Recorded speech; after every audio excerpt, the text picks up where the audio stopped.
Halo, Assalamualaikum warahmatullahi wabarakatuh. Kembali lagi di channel YouTube aku, Hilda.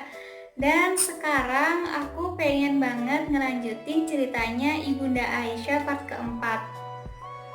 BTW, di ceritanya Ibunda Aisyah, karena ceritanya itu banyak banget dan aku nggak mungkin ceritain dalam satu episode aja gitu kan, dalam satu part aja gitu kan. Kenapa? Karena nanti videonya durasinya bakal panjang banget dan aku yakin pasti kalian bakalan males dan khawatir monoton juga. So aku bikin 6 part, lalu setelah 6 part aku bakal bikin video jeda lagi seperti yang sebelum-sebelumnya, seperti videonya Ibunda Khadijah dan juga Ibunda Sauda. Ada video jeda satu, lalu kemudian aku lanjut ke cerita sahabiah selanjutnya. Dan buat kamu yang baru gabung di channel aku, kenalin, aku Hilda.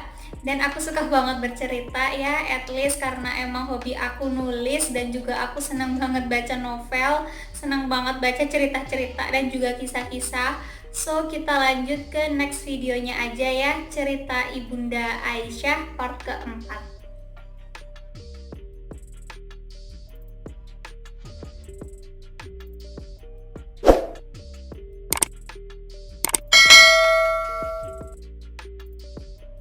Nah, di video ini Ibunda Aisyah sangat senang sekali gitu kan ya, ikut dengan suaminya gitu kan dalam medan jihad gitu kan. Padahal sebelumnya Nabi Muhammad pernah mengatakan bahwasanya jihadnya seorang perempuan adalah menyempurnakan hajinya gitu kan, yakni haji yang mabrur gitu kan. Tidak perlu ikut ke medan perang gitu, tidak apa-apa, tetapi menggantinya dengan haji yang mabrur. Nah, pada suatu ketika di perang Uhud gitu kan, Ibunda Aisyah ikut bersama Rasulullah dan berdiam diri. Tapi pada saat itu seperti yang telah disyariatkan oleh Allah dan juga Rasulnya gitu kan, kalau seumpamanya perempuan ikut berperang dan berjihad, mereka hanya berdiam diri di dalam kemah dan menyiapkan obat-obatan, peralatan medis, terus kemudian menyiapkan air dan juga makanan gitu kan. Nah, itu merupakan termasuk jihad seorang wanita juga gitu kan.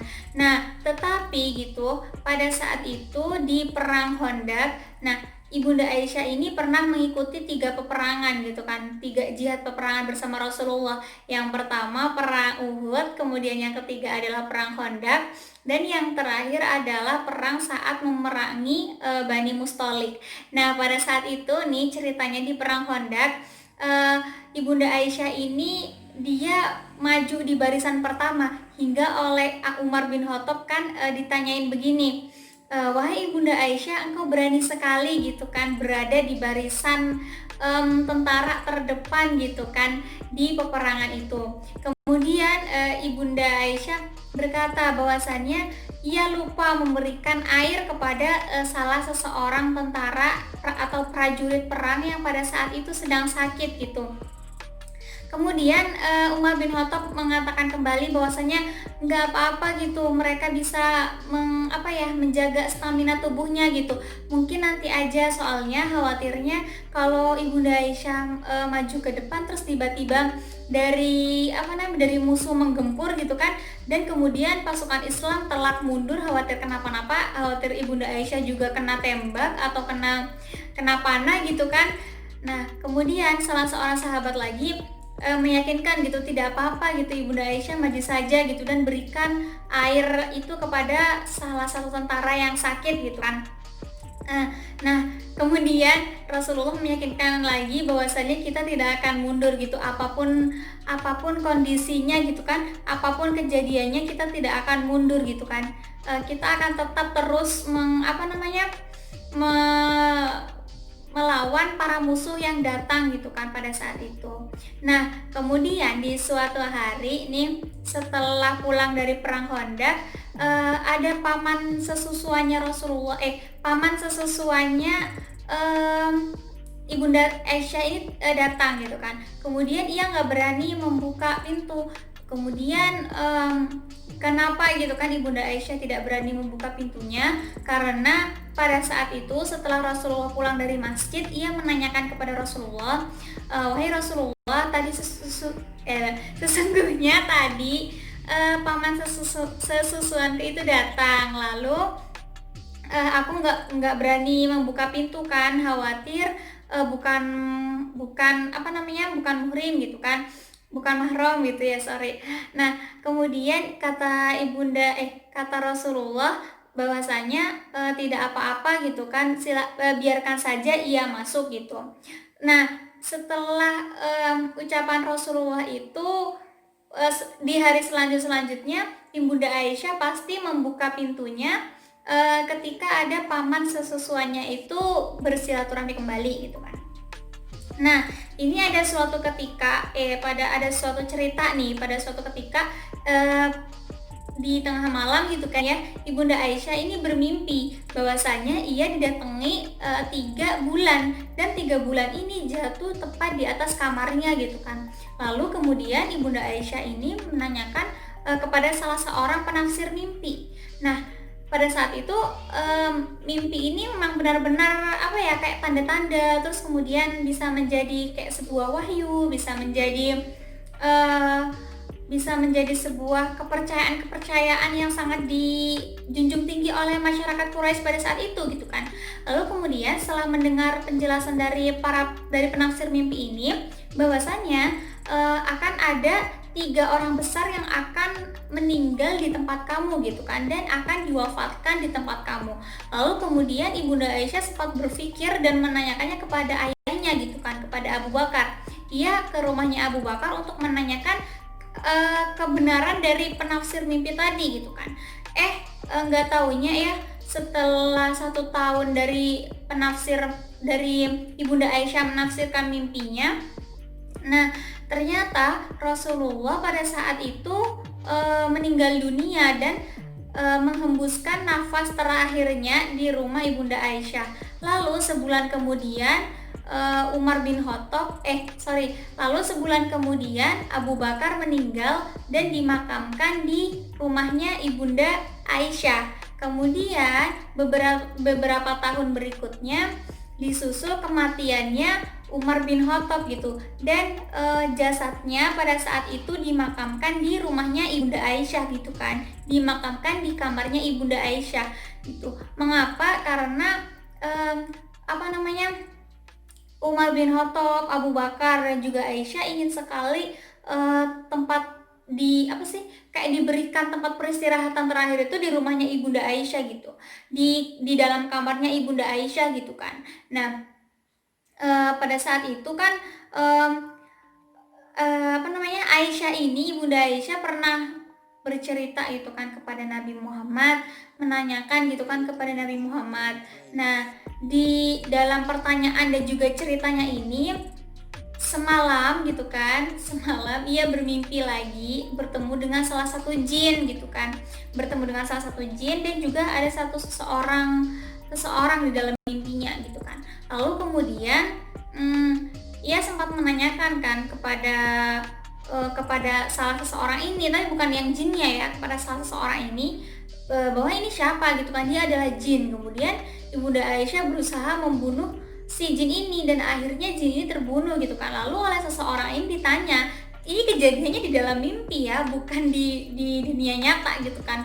Nah, si Ibunda Aisyah ini menjawab gitu kan, yang bertanya ini tadi, seorang yang bertanya ini menanyakan, kenapa kamu membunuh jin ini gitu kan. Terus kemudian Ibunda Aisyah menjawab dong bahwasanya ia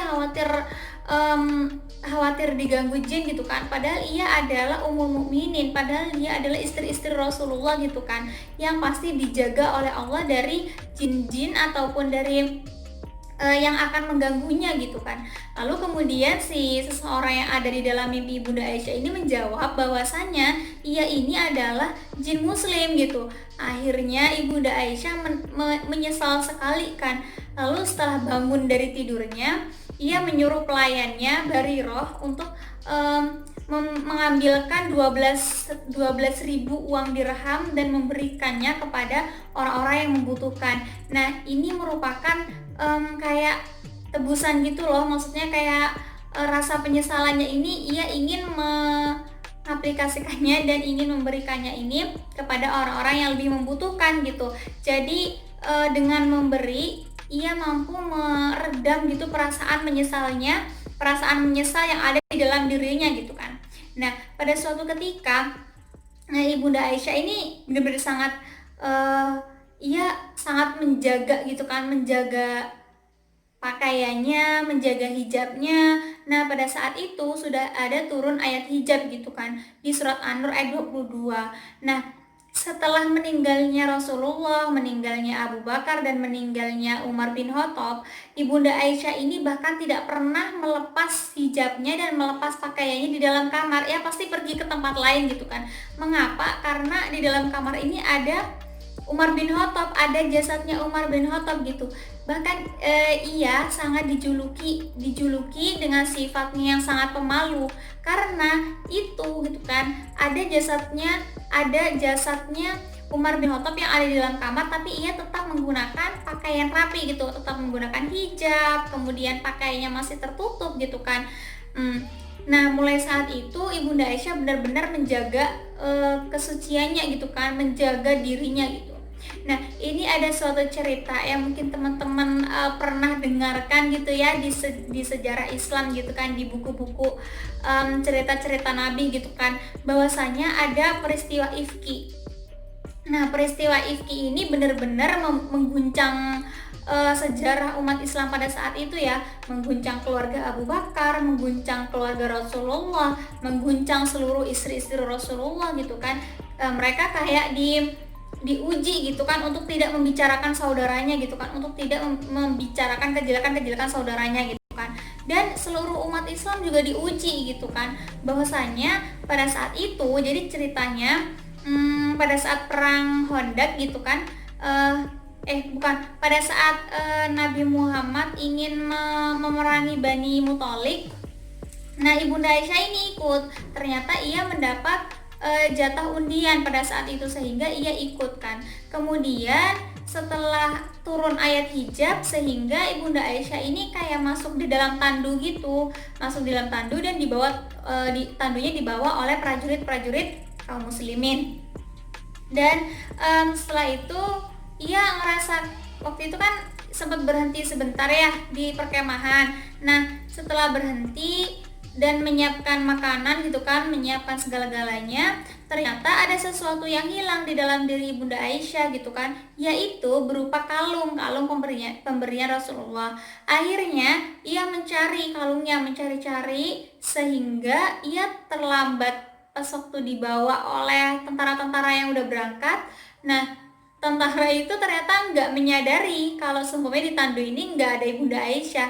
Karena pada saat itu Ibunda Aisyah itu kan masih kecil ya, masih ramping gitu. Jadi kalau diangkat sama orang-orang yang besar ini kayak nggak kerasa gitu kan. Bahkan mungkin kerasa beratnya tandu aja gitu kan. Nah, para prajurit ini ngira Ibunda Aisyah itu ada di dalam. Ternyata Ibunda Aisyah masih mencari kalungnya. Nah, setelah ketemu sama kalungnya dan dia balik ke tempat perkemahan tadi, ternyata para prajurit udah nggak ada. Begitu juga Rasulullah, udah nggak ada, semua prajurit Islam tuh udah nggak ada gitu kan. Akhirnya ia tetap menunggu di camp tadi, barang tahu gitu kan, barangkali ada orang yang lewat, ada orang yang nemuin dia, atau ada prajurit Islam yang datang gitu kan. Nah, ternyata gitu ada yang datang gitu kan, yaitu tentara yang bertugas menyisir tempat-tempat dari perkampungan kaum muslimin pada saat itu gitu kan. Dan sahabat ini menemukan seseorang yang sedang tertidur gitu kan, kok kayak ada orang ya di situ. Akhirnya didatengin lah sama nih seorang sahabat yang menemukan Ibunda Aisyah ini bernama Safwan bin Mu'attal. Nah, setelah melihat dan mendekati seseorang yang tidur itu ternyata adalah Ibunda Aisyah, kemudian Ibunda Aisyah terbangun kan karena merasa ada yang datang gitu kan. Akhirnya ia terbangun dan melihat, apakah engkau Safwan gitu kan. Kemudian Safwan menjawab, apakah engkau Ibunda Aisyah gitu kan. Ia mengangguk gitu kan. Pada Mengapa gitu kan? Sebentar. Mengapa Sofwan mengenali Ibunda Aisyah pada saat itu? Jadi sebelumnya pada saat belum turun ayat untuk berhijab, mereka ini pernah bertemu di suatu peperangan juga gitu kan, sehingga Sofwan mengenali ciri dan wajahnya Ibunda Aisyah ini meskipun telah dibalut dengan hijab gitu kan. Nah, akhirnya Sofwan bin Mu'attal ini menundukkan untanya dan niatnya ini membawa Ibunda Aisyah ke tempat tujuannya Rasulullah gitu kan. Nah, setelah ditundukkan untanya sehingga Ibunda Aisyah bisa naik dengan mudah, dan kemudian Sofwan bin Mu'attal membawa untanya dan menuntun untanya hingga sampai di tempatnya Rasulullah. Tapi gitu kan, ternyata ada seorang kaum munafik yang merasa jengah gitu ya dengan peristiwa itu gitu kan. Akhirnya ia menyebarkan berita-berita yang buruk gitu kan, berita perselingkuhan antara Ibunda Aisyah dan juga Sofwan bin Mu'attal ini. Nah, pada saat itu mulai gencar nih di kalangan kaum Quraisy pada saat itu kan, di kalangan para kaum muslimin yang imannya ini kayak ada dan tiada gitulah, intinya mereka masih belum sempurna, iman mereka masih belum sempurna gitu kan. Nah, di sini Rasulullah sempat kehilangan beberapa kaum muslimin yang percaya dengan perkataan Abdullah bin Ubay bin Salul gitu kan, mengatakan bahwasanya Rasulullah begini dan istrinya berselingkuh dengan Sofwan bin Mu'attal gitu kan. Nah, pada saat itu banyak sekali kaum muslimin yang mereka yang diam, mereka nggak mau membenarkan gitu kan, bahkan mereka ada yang ikut-ikut gitulah ya, menyebarkan gitu kan, menyebarkan berita kebumingan perselingkuhan antara Ibunda Aisyah dan juga Sofwan bin Mu'attal gitu kan, hingga akhirnya Ibunda Aisyah ini pulang ke rumah. Ternyata sepulangnya dari peperangan bersama Bani Muthalib ini beliau sakit gitu kan, dan Rasulullah mendapat perintah gitu kan untuk untuk mengevaluasi gitulah ya, mengevaluasi Ibunda Aisyah gitu kan, apakah benar berita ini dilakukan oleh Ibunda Aisyah atau tidak. Ia bertanya kepada Bariroh, kepada salah satu pelayannya Ibunda Aisyah, apakah ia berbuat sesuatu yang tidak. Kemudian Bariroh menjawab bahwasanya Ibunda Aisyah ini tidak melakukan sesuatu yang aneh gitu ya. Mungkin yang aneh itu pada saat ia meninggalkan baking kue gitu ya sampai gosong gitu, sehingga dimakan oleh Abu Bakar, tetapi beliau tidak sadar. Kemudian Rasulullah juga menanyakan kepada seluruh istri-istrinya gitu kan, kepada Zainab binti Jahsy, seseorang yang sangat dekat dengan Ibunda Aisyah gitu kan, kepada Ummu Salamah. Setelah ditanyakan semua, ternyata mereka ini menjawab bahwasanya Aisyah ini seseorang yang baik dan sepertinya ia tidak mungkin gitu kan melakukan hal keji seperti itu. Nah, setelah hampir 1 minggu Ibunda Aisyah ini sakit gitu kan, Rasulullah hanya menjenguknya, duduk, menyampaikan salam dan menanyakan kondisinya gitu kan. Nah, Ibunda Aisyah ini ngerasa ada yang berkurang gitu di dalam diri seorang Rasulullah gitu kan, merasa kayak ada yang kurang gitu ya, kayak kasih sayangnya gitu kurang gitu kan, padahal Ibunda Aisyah pada saat itu sedang sakit. Nah, setelah itu Ibunda Aisyah mau nanya-nanya ke Rasulullah tuh kan gak enak ya, soalnya muka Rasulullah tuh kayak udah berbeda gitu dari hari-hari biasanya, mungkin kayak agak murung gitu kali ya, agak bersedih atau agak kayak ada beban gitu ya. Akhirnya ia izinkan ke rumahnya orang tuanya, ke rumahnya Abu Bakar. Kemudian Rasulullah mengizinkan. Nah, Ibunda Aisyah ini menceritakan kondisi Rasulullah pada saat itu gitu kan, mengapa Rasulullah tuh kayak gini gitu kan. Akhirnya oleh Ummu Ruman, oleh ibunya Ibunda Aisyah ini diceritakan gitu bahwasanya telah tersebar kabar berita tentang kamu bermain laki gitu kan, kayak berselingkuh gitu dengan Sofwan bin Mu'attal. Kemudian di situ Ibunda Aisyah nangis seharian. Ibunda Aisyah benar-benar nggak mau makan, nggak mood makan ya. Kemudian ia nangis dan dia nggak ngerti lagi gitu kan, dia harus berbuat seperti apa lagi gitu kan. Nah, kemudian pada saat itu Rasulullah datang gitu kan, Rasulullah datang untuk menanyakan kepada Ibunda Aisyah gitu kan, bahwasanya kalau seumpamanya perbuatan kamu ini nggak benar, pasti Allah yang akan membenarkannya. Tapi kalau perbuatan kamu ini benar gitu, maka lekas meminta ampun kepada Allah. Nah, pada saat itu Ibunda Aisyah bimbang banget dong, karena dia emang nggak pernah ngelakuin hal yang dikabarkan oleh para kaum muslimin yang sudah terhasut dengan Abdullah bin Ubay bin Salul gitu kan.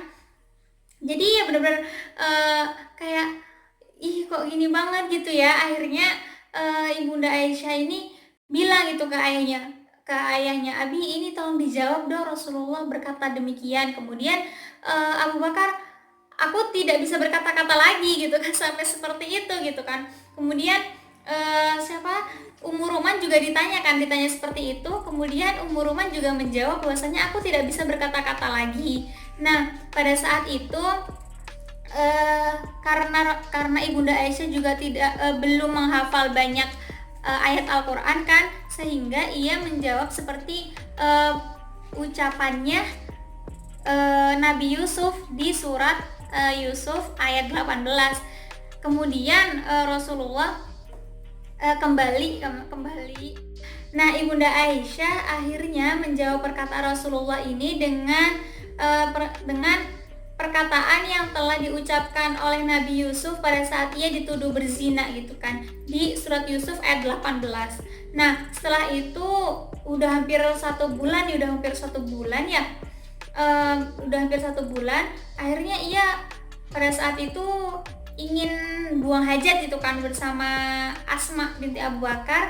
Terus kemudian Asma binti Abu Bakar kayak banyak menasehati gitu, banyak memberikan kayak menyemangati kakaknya gitu ya, buat bersabar gitu kan, untuk berlaku pokoknya harus lebih legowo gitu ya.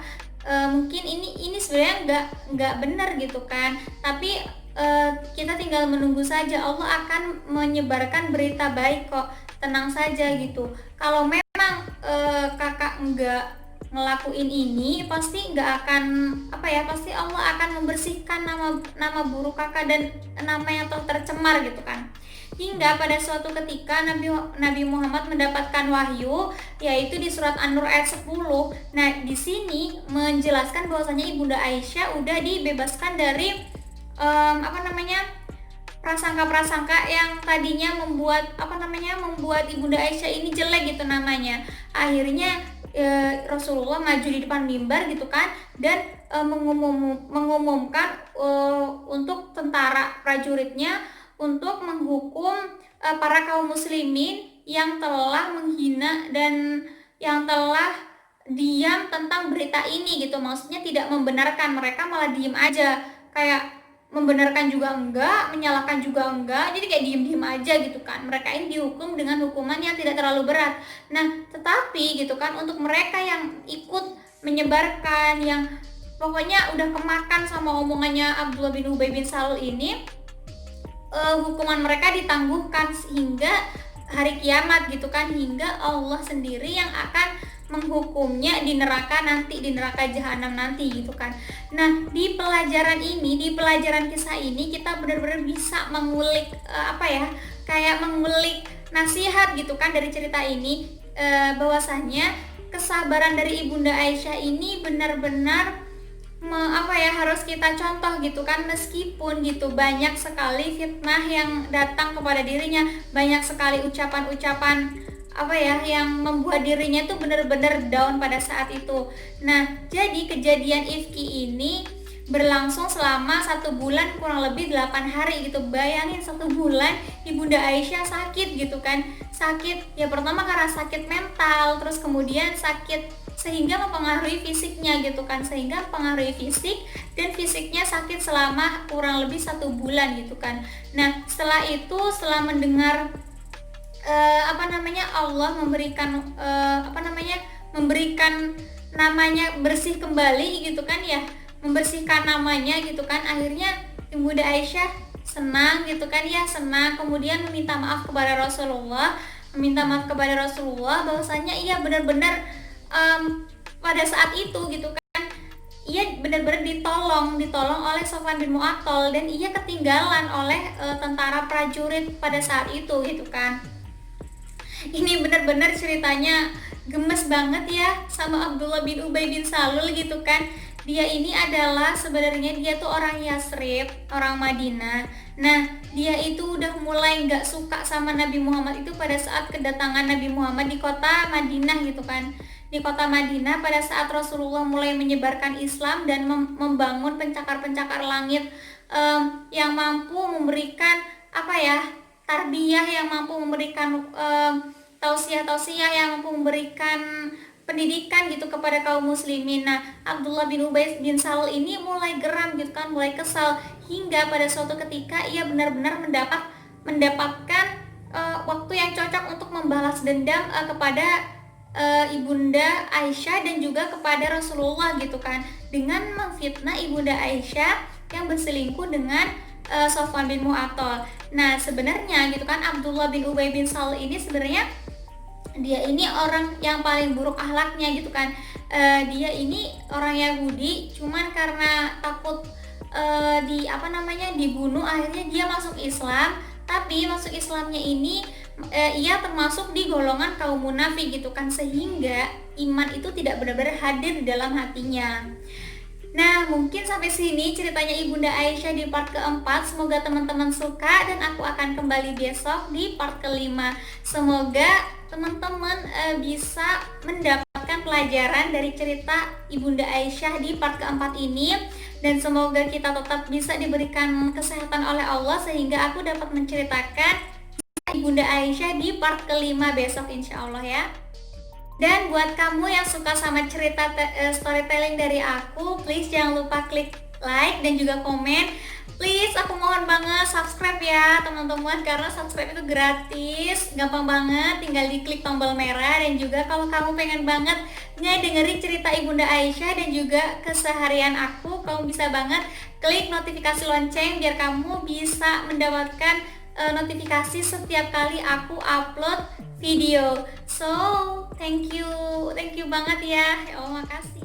Sekian dulu video cerita dari Ibunda Aisyah di part keempat. Sampai di sini dan semoga kita bertemu besok. Amin. Annyeong. Assalamualaikum warahmatullahi wabarakatuh.